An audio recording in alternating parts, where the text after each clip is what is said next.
Boa noite. Quarta-feira. Normalmente o dia que o boa noite é mais enfático é o sábado, né? Então que é bom dia, né? Então bom dia, o gás está melhor. Mas veja só, primeira palestra do ano, do trabalho da quarta-feira, onde tem, lógico, sua peculiaridade, porque essas palestras antecedem trabalhos específicos, como agora o trabalho de desobsessão que começa. E uma coisa interessante é porque às vezes muitas pessoas vão entender que o trabalho de desobsessão acontece dentro daquela sala. Porque ainda não conseguem ver de uma outra forma. O Espiritismo, quando se instaurou, reunindo elementos já presentes e dando a ele, então, uma estrutura, que então é o que vamos conhecer como codificação, ele vem com uma coisa fantástica, num período da história muito significativo, é porque, antecedendo esse período áureo da chegada do Espiritismo, a questão da dominação dogmática, ela era muito grande. E quando a gente vai dizer assim, poxa, mas você está falando isso? Isso é besteira, isso, certo? Já não é coisa de tanta importância. Tinha gente que era queimado só porque dizia e descobria coisas que os poderosos da época não concordavam. E o dogma existia em tudo. E aí, o nosso amigo Galileu Galilei, por exemplo, foi um deles. Teve que dizer que era o Sol que girava ao redor da Terra e não a Terra ao redor do Sol, senão ele ia virar churrasco. E aí depois descobriu-se realmente aí o oposto. Mas por que eu estou trazendo isso? É porque quando surge o Espiritismo, ele vai acabar com duas coisas. Ele vai dizer, primeiro, não existe milagre. Todos os fenômenos são fenômenos naturais, que por nosso desconhecimento nós vamos chamar de milagres. É como hoje nós podemos falar, estando no Brasil com quem está na Austrália, e até vendo a imagem um do outro. Se nós nos transportássemos no tempo, há 100 anos atrás, dizia que isso era feitiçaria, bruxaria, magia, ou era um milagre. Na realidade, habilidades, elementos que são construídos, e aí vai se mostrando como as coisas são diferentes. Mas isso é importante? Porque quando nós falamos que foi importante a chegada do Espiritismo, no sentido de abrir os olhos para a ruptura dos dogmas, nós precisamos vir em busca da possibilidade de uma terapêutica que me pode desvencilhar de pessoas que eu não sou capaz de ver, mas que eu tenho a nítida impressão que estão de alguma forma a me influenciar, conhecendo então um pouco das bases disso. Eu digo um pouco para que a fome aumente, a sede aumente, e aí você conheça cada vez mais. Para quê? Porque imagine, se é possível verdadeiramente que essa sua colocação seja verdadeira, quando você está em um estado mais frágil, você percebe, adoece e está aqui, e quando não está? Então, estamos imersos em uma atmosfera de indivíduos desencarnados a nos influenciar. Mas, Fernando, isso é coisa do diabo. Isso é coisa mística. Não tem nada disso. O legal do Espiritismo é esse. Veja o seguinte, em seu ambiente de trabalho, em seu condomínio, você não é uma pessoa influenciável? Você normalmente vai estar junto daquele grupo de pessoas que são mais afeitas, porque as influências ali convergem a um sentimento de maior bem-estar. Você, às vezes, não faria determinadas coisas naquela viagem que a gente faz de grupo, mas você faz porque está também no grupo, porque nós não fomos feitos para viver só. É o aprendizado da convivência em comuna que nos faz crescer como pessoa. Mas por que crescer como pessoa? Porque nós não somos resultados do que foi feito agora. Ou seja, você não nasceu de seu pai e de sua mãe. O que nasceu de seu pai e de sua mãe é o corpo físico que você está usando. Você, espírito, já existia antes, existe agora e continuará existindo. Então, o corpo físico é que foi feito. Ele lhe trará contingências para lhe possibilitar o quê? O aprendizado. Para a gente entender isso, ou seja, alguém para andar a cavalo, quais são as vestes? Alguém para fazer mergulho em profundidade, quais são as vestes? Lógico que alguém pode andar nu no pelo do cavalo e pode mergulhar em profundidade nu. Contudo, qual é a situação em que ela pode tirar um proveito mais amplo da experiência de estar sobre o cavalo ou mergulhando no ar?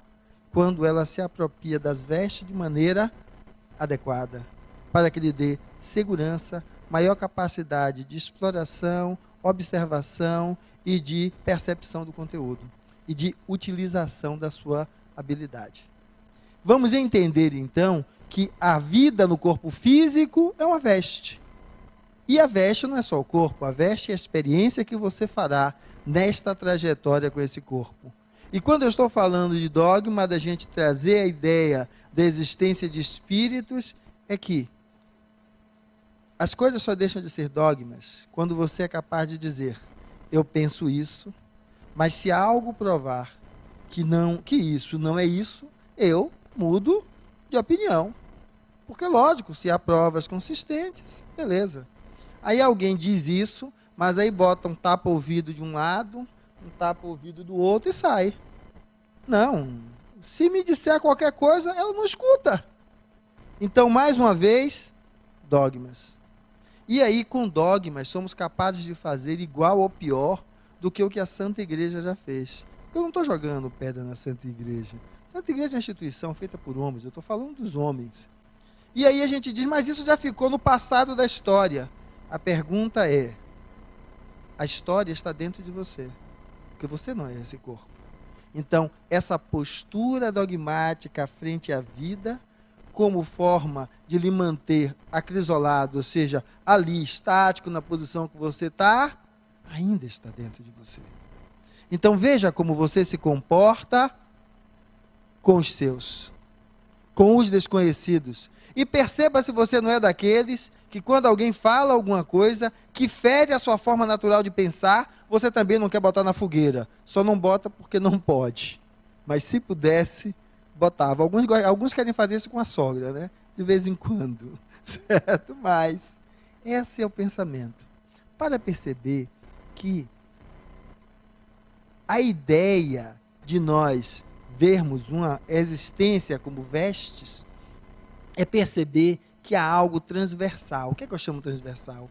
Que perpassa todas essas existências, que é o espírito que vai aprendendo em cada um dos corpos porque ele passa. E se lembra que eu disse? Não dá para viver sozinho, a gente tem que viver junto. Então, se encarnado estamos juntos, e com desencarnado, mas Fernando, eu não vejo. Ah, você sabe o que é que seu marido pensa quando está junto de você? Ou ao contrário, sua mulher ou seu filho? Não. Não podemos ler o que está no pensamento do outro, nem valorar o que está no pensamento do outro. Criamos uma ilusão em cima disso. E aí, quando o que ele faz é diferente do que você espera, você ou o castiga ou o despreza. Quando ela faz é diferente do que você espera, idem. Então, vamos perceber que a gente também não consegue ter essa totalidade de percepção do desencarnado. Agora, do encarnado. Então, do desencarnado é isso em uma escala um pouco diferente. Então, o que é que você precisa, então, entender? Quanto mais eu conheço os processos que existem em mim, mais fácil me torna identificar quando a minha atuação, além de mim, há algo mais favorável ou desfavorável. Então, o trabalho de desobsessão, que seria esse trabalho de desvinculação, é um trabalho que não começa lá dentro, não. Começa primeiro na sua disposição de vir para aqui. Ele se enraiza quando você se predispõe a estar aqui, abrindo, tirando aqueles tapa-ouvidos, para permitir-se, certo? Entrar em contato com aquele dado que lhe está sendo dado, e você tratar esses dados a partir do seu olhar, buscando ampliar a sua forma de proceder, a sua forma de atuar, a sua forma de agir, porque senão você está mais uma vez dentro de um dogma de comportamento. Então, isso é o principal. Mas, Fernando, por que você está dizendo isto? Por quê? o atendimento entre encarnado e desencarnado, que é a própria desobsessão, ela vai ter algumas diferenças. Ela se pauta no sentido de que, para o indivíduo estar ali acompanhando, ele com certeza não tem coisa melhor para fazer. Porque se ele tivesse, não estava atrás de você. Ele acha que estar atrás de você é o que há de melhor para fazer. Então, o que a gente vai fazer lá dentro é abraçar ele do lado e dizer assim: olha, velho, tem coisa melhor. Tem coisa melhor. Se você acha que você está na lancha king size, tem um cruzeiro que você não conhece. Vamos largar essa lanchinha e vamos pegar o cruzeiro. Ou seja, vamos fazer o quê? Mostrar àquela pessoa que a vida é muito mais do que você. E a gente espera que em 100% dos casos ela entenda isso. E aí, toque a vida dela. Porque antes dela estar ali prejudicando, ela está prejudicando a ela mesma. Então, é uma coisa que eu sugiro quando adentram aquela sala, orem pelos que estão vinculados a vocês, para que eles toquem a vida adiante. Como vocês vão tentar tocar a sua. Por quê? Porque ele está vinculado a você, é mais um atraso para ele do que um atraso para você. E por uma coisa simples. Porque, velho, eu quero realmente que você vá. E aí, às vezes, o desencarnado ainda fala, porque alguns aqui, às vezes, têm a percepção mediúnica, e eu vou deixar você aí na boa. E aí você pode responder para ele, ó, eu vou ficar aqui, se na boa ou não, só o Criador sabe. Porque, na realidade, estar na boa ou não vai depender das minhas atitudes. Que pode atrair alguém igual ou num estado pior do que o seu, para continuar me fazendo companhia. Então, siga à frente que eu terei aquilo que é o teu merecimento. E toque a sua vida. E quando você diz isso de coração, você às vezes ajuda ele realmente a se desvincular. E o que é que muda? É porque o processo de desobsessão baseado no desencarnado, para que ele se desligue de um momento cristalizado. E para você, a mesma coisa. Porque às vezes você está igual àquela famosa atriz brasileira no seu personagem que marcou época. Eu nasci assim, eu vivi assim, você sempre assim, eu sou sempre Gabriela. Só que é o personagem, né? Porque a própria atriz já sofreu os efeitos da gravidade e não é mais a Gabriela. E nós somos assim. Mas Fernando, não, eu sou o mesmo. Pega um livro que você leu há 10 anos atrás e vai ler de novo. Para você poder perceber que o seu olhar muda, então você muda como muda o seu olhar. E a proposta de estar aqui, porque é que começa aqui e começa no seu movimento para vir para cá, é que não é um movimento de vir para o centro. É colocar na cabeça um movimento de sair de uma situação cristalizada de comportamento para que você possa, então, fechar as portas que permitem que indivíduos desencarnados, que vibram, ou seja, pensam e atuam muito próximo como você, continuem conectados a você. E aí possa seguir. Porque então, se ele não vai embora, não pega o rumo dele, ele não vai conseguir continuar conectado a você. Por quê? Porque perdeu a conexão. Perdeu porque você se modificou. E se ele for acolhido, ótimo. Ele foi acolhido e a você não chegará mais ninguém com aquele mesmo perfil. Mas, Fernando, a palestra é coroas e asas. Afinal, que de acha que tem a ver com isso? É porque eu comecei com essa imagenzinha aí. Somos, o todos nem aparece muito, mas acho que de fato não precisava estar aí, né? Somos espíritos. Porque esse trecho do Jesus no Lar, ele vai falar, na minha interpretação, sobre isso que eu estou dizendo. Então entenda que se há a possibilidade de haverem seres desencarnados, e eles estão com você porque não tem coisa melhor para fazer. Então, vão ser atendidos. Se vocês estão com ele, é porque boa coisa também não são, porque se fosse, não estava atraindo eles. Mas, Fernando, e aí? Sim, não é boa coisa não.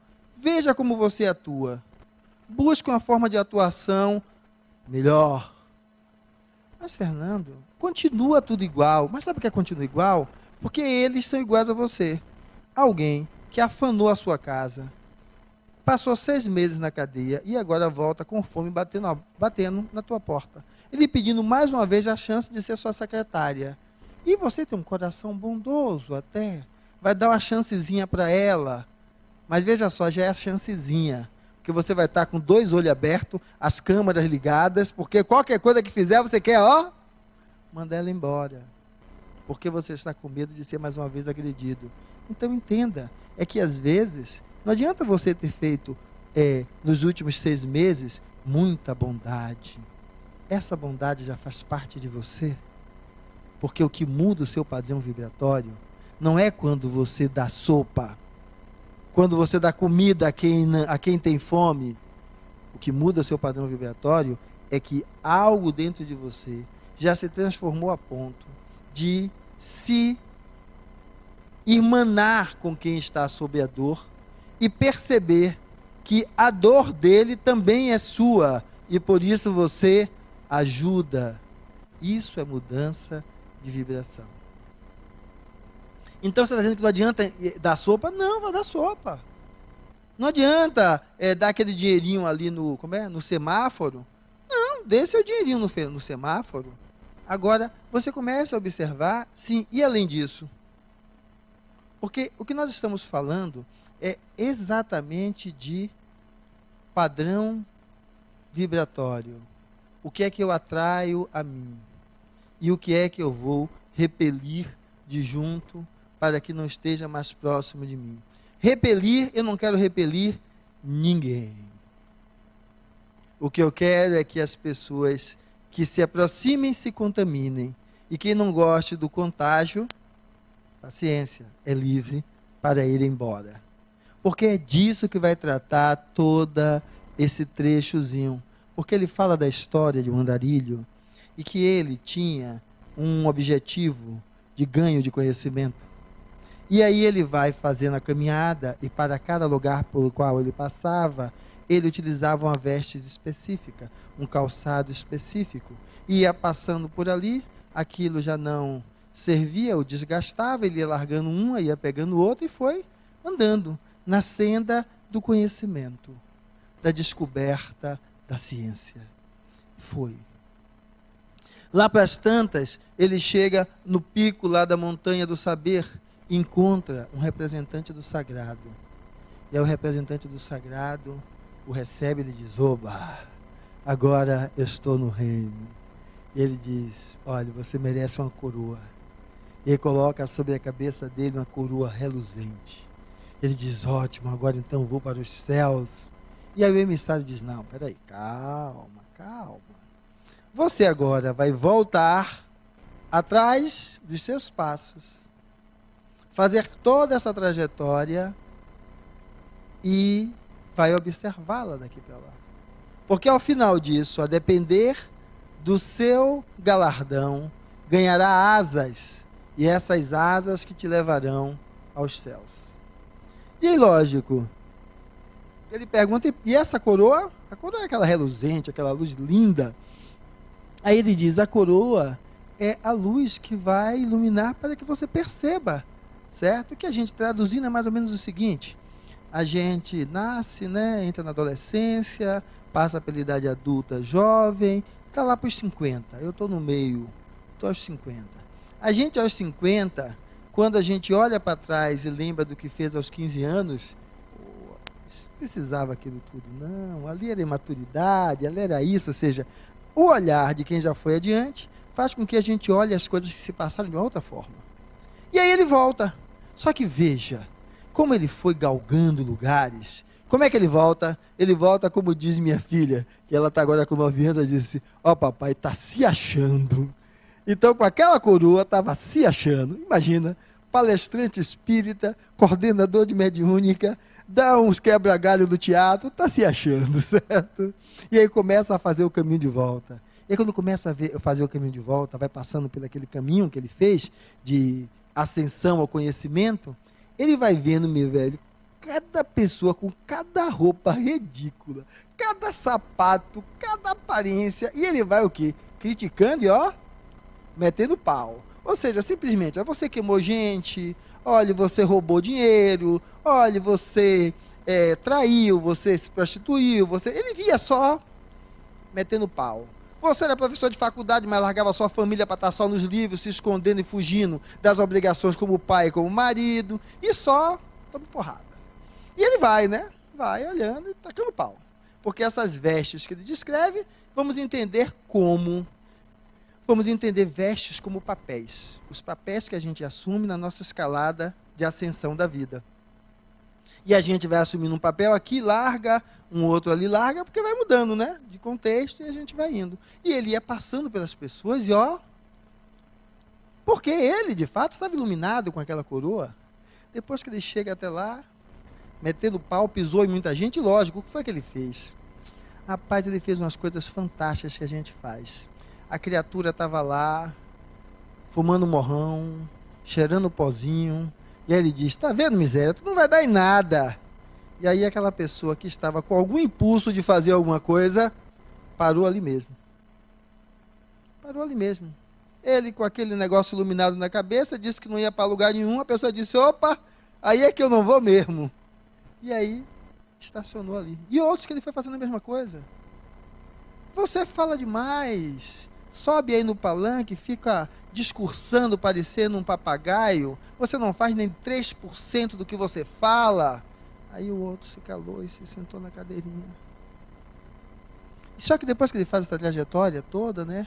E aí ele chega lá e procura, não vê as atas, aí corre lá para o pico do Monte do Saber de novo, encontra o emissário do sagrado, ele diz, sim, agora então eu vou para os céus, certo? Vou me ver livre dessa corja. E aí o emissário diz para ele, não, porque você não conquistou as suas asas. Aí ele, mas como? Foi o que você fez? Você meteu o pau. Ele, sim, mas era que não prestava? Quem fez isso, quem fez aquilo? Ele fez, meu filho, você simplesmente tascou o pau em tudo aquilo que você também já foi. Você esqueceu que esse caminho de volta foi o caminho sobre tudo que você já construiu. Agora, apenas que você não viu o seu rosto, você viu o rosto do outro. Porque a história de ascensão é nossa história enquanto espírito. Por isso, essa imagem que aí está, e lógico, porque perceber-se espírito é aquele que é o verdadeiro dom do galardão. Sabe o que é que ele faz quando ele se percebe espírito? Ele vai descrever que percebeu as suas potencialidades. Então, às vezes o pessoal me pergunta, porque eu gosto mesmo de vez em quando eu brigo com alguns espíritos que me acompanham, e aí discordo. Alguns assim que eu percebo, não estou percebendo muitos não. Eu digo alguns assim para não estar polarizando em uma pessoa só. Ou então quando, vamos fazer uma reunião mediúnica, o espírito vinha aqui para ensinar a gente, eu fiz, e você está apta a questionar ele? Sim, espírito é gente. E no livro dos espíritos está descrito, o espírito não conhece nada mais além do nível em que ele já alcançou. E olha só, para estar aqui perto de Fernando, quem é ele? É Jesus? Não. Ele é alguém um pouquinho melhor do que eu. Ou às vezes igual. Aí eu não posso tratar ele como se ele estivesse no pedestal. Porque quando o Espiritismo vem para dizer que ele desmistifica, é porque tudo que eu vou ver são outros homens, só que fora do corpo. Então vamos conversar. E aí, o que é importante? É justamente saber que quando a gente vai fazer isso, mas Fernando, e se for Joana de Ângeles? Você está questionando ela? Eu digo, vamos deixar a Joana de lado. Vamos deixar a Joana de lado. Porque é Joana, né? Aí vamos deixar, Chico também do lado, porque é Chico, né? Jesus já nem se fala. Eu digo, eu gosto de brigar com Deus. Porque eu acho que quem nunca brigou com Deus, nunca esteve com Ele. Um exemplo que eu gosto muito disso é as cartas de Madre Teresa. Madre Teresa de Calcutá, que a gente diz assim, eu não sou Madre Teresa, né? Então eu não sou Irmã Dulce. Ela questionando Deus. Porque o Deus que ela questiona é o Deus que os olhos dela é capaz de alcançar. Porque Deus é maior do que a criatura. A criatura não consegue enxergar em plenitude o Criador. Aquilo que ela enxerga é uma porção daquilo. Então o que é que acontece?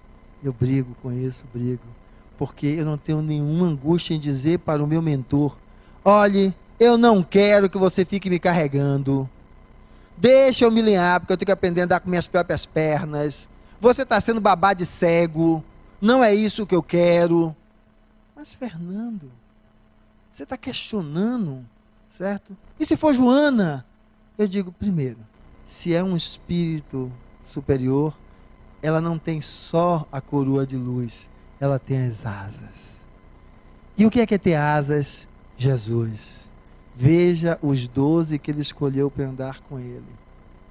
E ele acreditou naqueles homens. Ele sabia com o que estava lidando, mas enxergava naquele homem o potencial de superação. Porque o espírito evoluído é aquele pai que o filho está naquela fase que a gente às vezes chama de aborrecência erroneamente. E ele olha e faz, daqui a pouco passa. E a mãe está tiririca da vida, certo? Porque chegou tarde, porque não lavou a roupa, porque largou a cueca, porque fez isso. Meu pai, calma, que passa. Já passei por tudo isso, é fase. Então, não é que deixou de mão, não. É que está olhando com a corda frouxa para dar outra possibilidade de construir o seu aprendizado na sua experiência. E não ser mais um ditador. E aí, então, ele consegue dizer, olhe, lá na frente passa um pouco, acabou, foi fase. Foi necessidade de autoafirmação, que se faz na negação de você que é pai e mãe. Para que ele diga que eu sou eu. E depois dizer que eu sou, dizer, pai, isso realmente estava certo, certo? E aí vai fazer o caminho já dele no seu lugar. Por quê? Essa caminhada que ele fez e que ele perguntou pelas asas, e que então não havia asas, é porque nós vivemos esperando ter um ponto de elevação. Ou seja, eu vou sair daqui curado, depois das 4, 8, 10 ou 20 sessões de desobsessão. Como se houvesse um fim. O que nós começamos a falar aqui, os espíritos que estão aqui junto, foi sobre o quê? Viver é uma experiência contínua de interação entre indivíduos, não é isso? Então, há um fim? Não. Você sempre vai estar interagindo com indivíduos. E que o resultado dessa interação é como você reage, como você atua e como o outro atua. Então, não há um fim. Há simplesmente a construção de um caminho. O processo de desobsessão é você se predispor conscientemente a construir um caminho de conscientização sobre si mesmo, sobre as suas posturas, sobre as suas condutas, para que você se dê a oportunidade, como fazia Agostinho, de olhando ao final de cada dia, como foi a caminhada do dia, a não tropeçar no dia seguinte na mesma pedra que encontrou no dia anterior.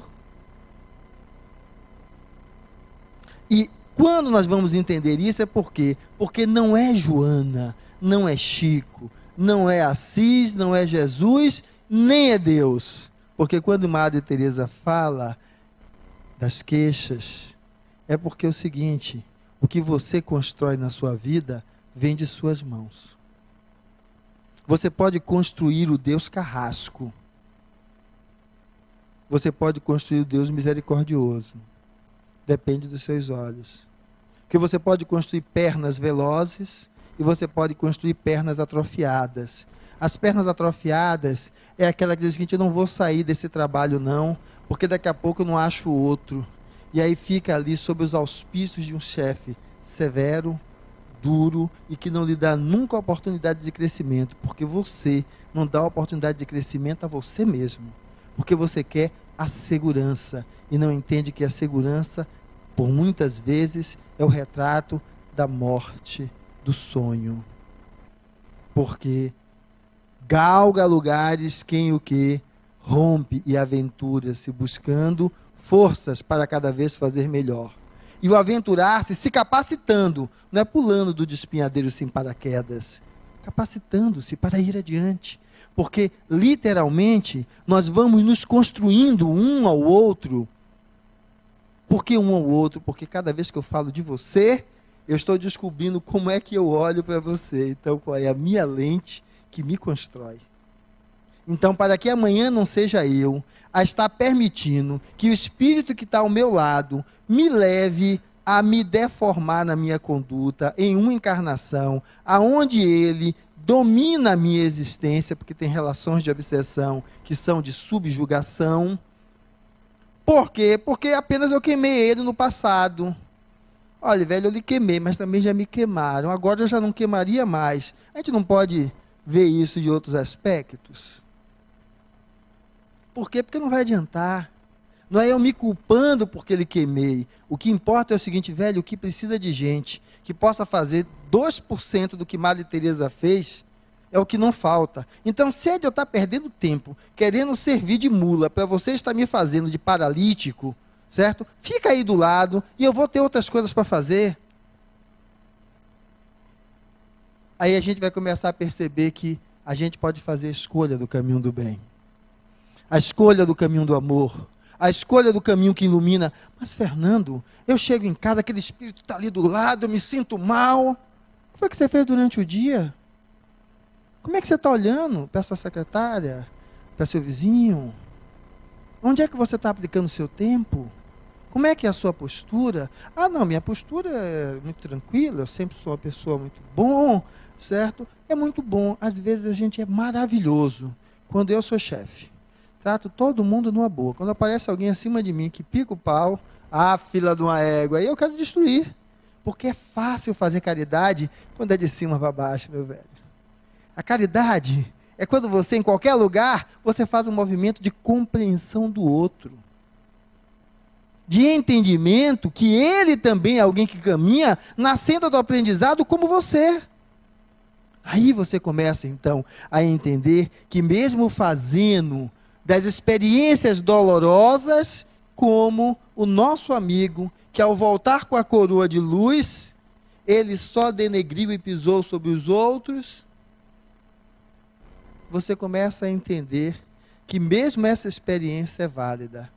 É válida? É. A criatura era, aos 15 anos, linda. Cabelos longos, unhas bonitas, rostinho lindo, corpinho também. E papi dava tudo para ela. Passava naquela média arrastando nas escolas. E papi dava tudo para ela, certo? E aí, ela nunca gostou muito de estudar. Lá para os 17, não entra na faculdade. E aí, daqui a pouco, descobriu uma coisa, uma vida nova. Saía com os amigos, rolava aquela cervejinha e entrava na noitada. E não ganhava nada. E aí ela começou a ter aspirações de ir para a Europa, porque as amigas iam, ela não ia. E ela começou a notar que se ela dela ir de graça, ela poderia ir ganhando. E aí passa a se comercializar. E aí alguém diz, miserável, não vale nada, que vida imunda. E aí ela leva uns 10 anos nessa história, né? Não precisa descrever outros detalhes. E aí, perdeu-se 10 anos de vida. Perdeu não. Tudo vale a pena quando a mente não é pequena.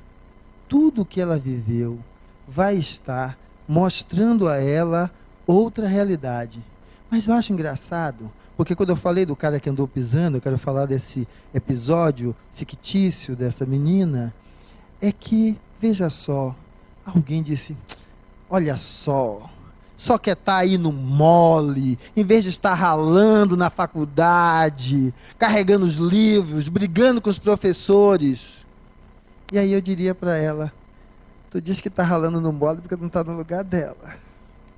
Porque está recebendo a cada hora alguém completamente desconhecido, que não sabe o que vai fazer com você, que com certeza nessa trajetória dos 10 anos lhe agrediu, que com certeza você se sentiu só, porque tinha alguém que lhe queria só como objeto, não como alguém, como pessoa.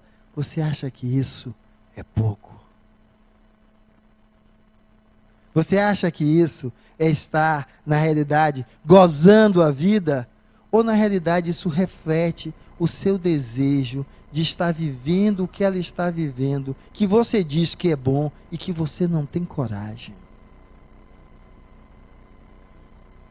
Porque simplesmente essa é a história do desencarnado que às vezes lhe acompanha. É que você olha para uma história humana e vê ela como uma história de lama. Então dá para olhar para alguém que nasce nessa favela ao lado, é traficante, é dono da boca, e você olha para ele e diz que ele vale menos do que eu, e que eu valho mais do que ele. que eu estou na luz e ele está na escuridão. Se ele está na escuridão, ou se eu estou, eu não sei, mas você está. Está, porque se lembra daquela primeira imagem que eu coloquei, azulzinha, que tinha escrito, o potencial das suas possibilidades é que você está olhando para a alma humana e deixando vê-la como fim de poço. E ela nunca foi, nem nunca será. Porque se você olha então e diz, menina, será que você não já cansou de se vender e de sofrer e agora quer construir uma outra história? Vamos lá, levante e vá adiante. Você não é capaz de entrar naquele salão e dizer para o espírito que lhe acompanha, siga e deixe que minha vida eu mesmo vou me tocar. Por quê? Porque você ainda está a olhar o outro com um olhar que acrescenta sobre as dores dele sal na ferida. Então, a proposta é que você seja capaz de integrar tudo que você já fez, aonde bailou o erro, e aonde baila ainda, que somos seres em evolução, e que você, em vez de criar aquele Deus castrador, dogmático, que queima na fogueira, que dá castigo, que manda reencarnar sem um braço, porque roubou, como faziam os orientais ao cortar um dedo, você possa integrar isso e entender que toda experiência, ela tende para a luz. Para que integrando então, e você fazendo disso algo maior, você possa se perceber espírito em plenitude, espírito que erra, mas que tem vontade e quer acertar. Espírito que ainda agride, mas tem vontade e quer acolher, acalentar. Então você começa a fazer aquele caminho de volta daquele homem com a coroa de luz, aonde a coroa de luz lhe ajuda a ver que o outro é igual a você. Então trate ele com carinho e com o amor que você gostaria de ser tratado. Ah, mas se fosse eu mesmo me arrancava o couro. Então deixa para arrancar o seu couro, mas não arranque o dele.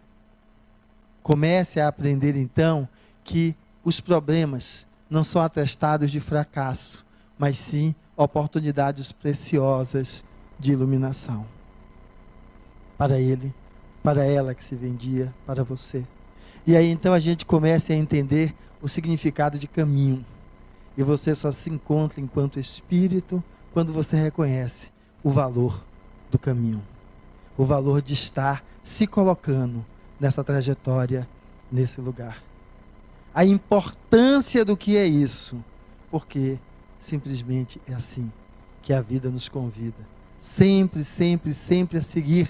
E lógico, vocês estão aqui e fiquem tranquilos. A gente está falando sobre conscientização, mas mesmo sem vocês verem, tem uma comunhão enorme de mãos sobre as suas cabeças, de pessoas que já viveram com vocês e te amam, e te querem muito bem, e que querem que vocês abram os seus olhos para poder auxiliar outros, porque ela também voltará. E se você abre os seus olhos, auxilia outros e o mundo transforma, um mundo melhor, ela também encontrará. E fique tranquilo que um dia iremos deixar esse corpo e talvez possamos conhecer as faces de luz que tanto nos ajudaram, porque todos nós somos merecedores da misericórdia, porque todos nós alcançaremos um dia essas asas que nos levam ao encontro com o sagrado, não como ponto final, mas o encontro com o sagrado que se faz no dia a dia. E aí então a gente possa entender que a luz de Jesus não é um presente, é simplesmente uma conquista de despertar, que podemos fazer a cada dia, a cada instante, a cada momento. E aí então é 10 para as... Faltando 10 minutos, né? Tem uns 6 minutos, não é isso? Eu queria que nós... Tem uns 6 minutos, não é isso? Eu queria que nós fizéssemos o seguinte. Pode ser de olhos fechados ou de olhos abertos. Eu queria que nós fizéssemos agora assim, traga na tela mental de vocês algo que represente o sagrado. O que é de mais sagrado, de mais divino, de mais iluminado, que possa trazer a vocês a sensação de misericórdia, de amor. Traga essa imagem e imagine agora que a partir disso que você está trazendo na sua tela mental, essa energia está envolvendo ou os espíritos desencarnados que estão, por ignorância, lhe acompanhando.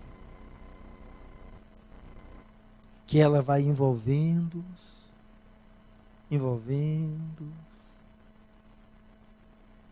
num ar de tranquilidade, de paz, e tocando o coração deles, para que se perdoem,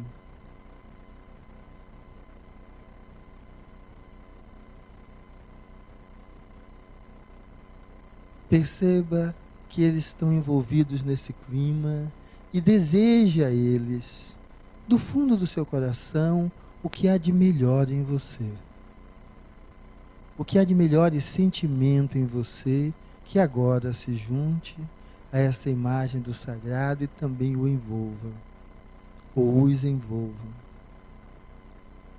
E que nessa vibração possamos fazer em silêncio a oração que o Mestre Jesus nos ensinou. Pai nosso que estás no céu, santificado seja o vosso nome. Venha a nós o vosso reino. Seja feita a vossa vontade, assim na terra como no céu. Que o pão nosso de cada dia nos dai hoje. Perdoai as nossas ofensas, à medida que nós perdoamos a quem nos tem ofendido. Não nos deixeis cair em tentação e livrai-nos, Senhor, do mal. Amém.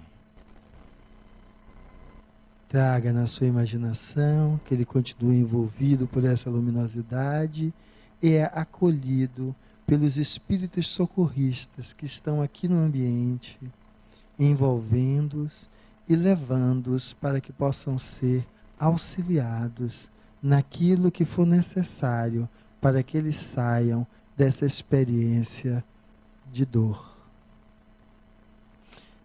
E agora, mantendo-se nesse clima de vibração, eu gostaria que vocês elevassem o pensamento na mesma temperatura da oração do Mestre Jesus e buscasse agora demandar essas energias de amor e de paz para alguém que você conhece e que desencarnou nessa sua existência. Se não conhecer ninguém que desencarnou, que você eleve o pensamento e que essa energia envolva outros que possam ser beneficiados pela energia da paz, da harmonia.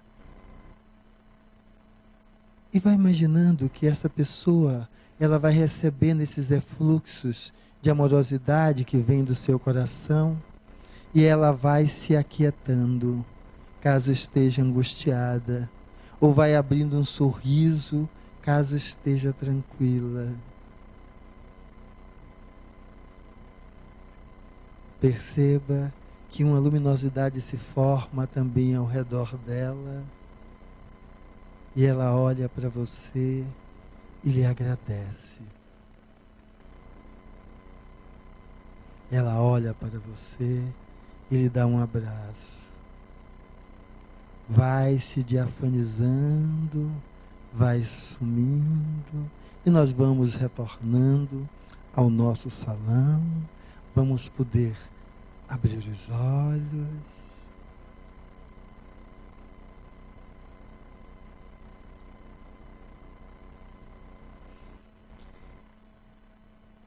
Estando em paz, entendendo que a experiência da caminhada é a experiência que nos faz ser mais caridosos e misericordiosos para com aqueles que caminham conosco. E a essa energia de amor que você trouxe há de se ampliar. E o trabalho que se torne necessário com você e com os espíritos desencarnados aqui presentes vão se desenrolar adequadamente no salão ou durante a noite no desdobramento, onde por vezes nós, fora do corpo, nos encontramos e na presença de alguns auxiliares espirituais podemos aproveitar esse movimento de amorosidade para alinhar as nossas diferenças e entendermos que a melhor opção é amar sempre.